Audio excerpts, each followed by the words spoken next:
Hello guys, it's Deepak here from the Raw London Garden. I hope you guys are doing well. We have hit January, guys, and for me, January is a time where I'm going to be sowing my chili peppers indoors.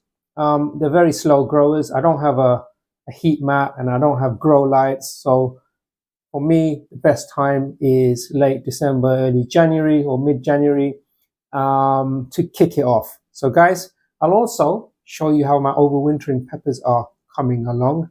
And I've got a few flowers at the front of the porch I'll show you. And here in the conservatory. So let's kick it off, guys. Let's go for it. Here we are, guys. So this is very interesting indeed. We have two containers. And can you spot the difference? They were both pruned on the same day, the same soil was popped into the container, and we can see signs of life here in this container. And here on the left, it's quite the opposite. I mean, I'm not going to throw it away. Time will tell. Obviously, I'll wait until spring, but it is interesting. And let's flip back. Here, guys, here's another pepper plant that was pruned on the same day. It's doing good. You can see it's going to flower, but there's, I'm just going to pinch it off. It's not going to make any. It's not going to produce any chilies. Yeah, there's not enough sunlight. There's a zoom. There's a zoom. There we go. There's not enough sunlight and warmth. So yeah. We're just making sure that it stays alive until we plant it outdoors. So here we go, guys. These are the chilies that I'll be sowing today. This year I've called it potluck chilies, mainly because I'm such a numpty and I've mixed all of the chilies up together. They range from Scotch bonnet, Kashmiri chilies, Havana gold, spaghetti chilies, bullet chilies, Buena Mulata. A very good colleague of mine from work, thank you Mr. Richards, has given me a few tasty chilies that I've dried here. This is the Havana gold, and this is one of my favorites. It's got a lovely scent to it, amazing taste, not too spicy. So I'm going to make sure I label that correctly. Let me just quickly show you the chilies from last season.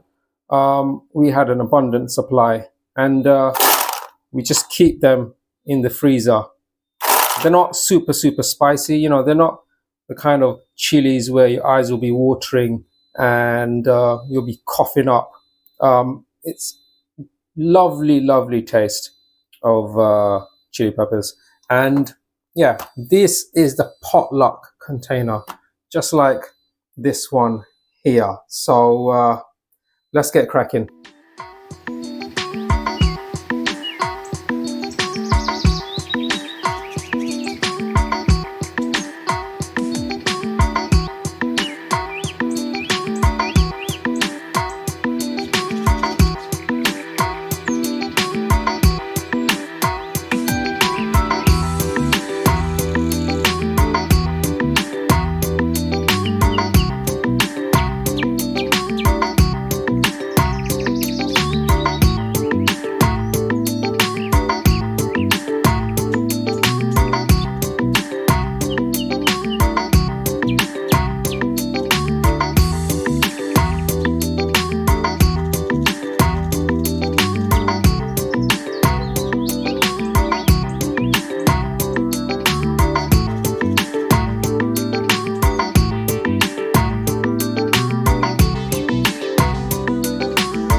Okay, folks, job has been done. Chili seeds have been sown. We've got 12 containers in total. And actually, you know what? I'll sprinkle a little bit of water on top. Not too much, just a little bit.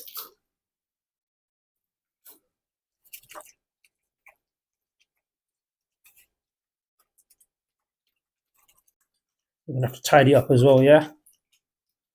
So join me. Get the Henry Hoover out. Give it a nice little vacuum. All right, guys.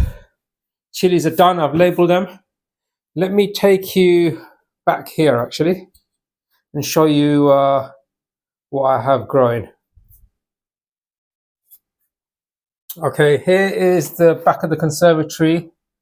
We have foxgloves. They are doing good. I'm going to plant them out soon. And these are multicolored foxgloves. And it's pretty cold out there. And the soil is not workable, so I'm not really going to do too much. Here we've got coleus and geraniums.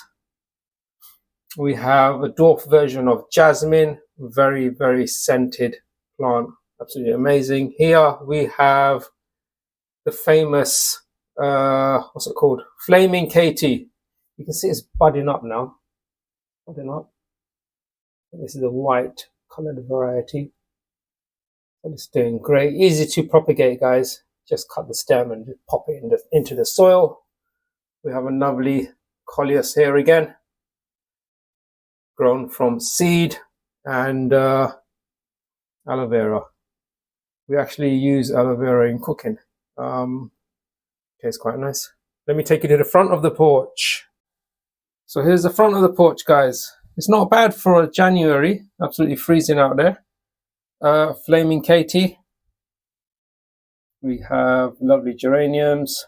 They do quite nicely, even in cold conditions. We've got another geranium. We've planted a coleus in there. It's a bit wilted, but I'm hoping it picks up. More coleus. I might need to prune it down there so it bushes out a little bit. It's getting a little bit lanky.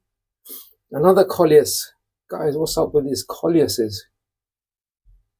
You know I love coleus. I was testing various flowers, and Rudbeckia, this is a dwarf version. It's a little bit lanky, but it's quite neat indoors. And aloe vera. This side, Rudbeckia again, a large coleus. Here is, I think this is another version of Flaming Katie. And this is evergreen cuttings, perennial evergreen cuttings I took last year. They had no leaves, no development up until middle of last year. It's doing quite well. I'm going to repot it. It looks nice in the porch as well. I'll repot it. This one I bought online. I can't remember the name of it. And the wife bought this from Asda. I don't know what's going on. It's meant to flower. So, you know, time will tell, and need a bit of patience. But yeah, it looks okay. It looks okay. Okay, job has been done. That's it from me, guys. I hope you enjoyed this video. I'm going to place these containers indoors, probably on top of the wardrobe for a month or two. Keep an eye on it. Not much watering required, to be fair. As long as it's nice and cozy, and I'll cover it with a bit of cardboard. I'll keep you posted on that. So, guys, come and join me. Let's do a little bit of a tidy up, because the wife's going to be coming down from work soon, and she ain't going to be happy. She'll give me the evil eye. So let's get the Henry Hoover out, guys.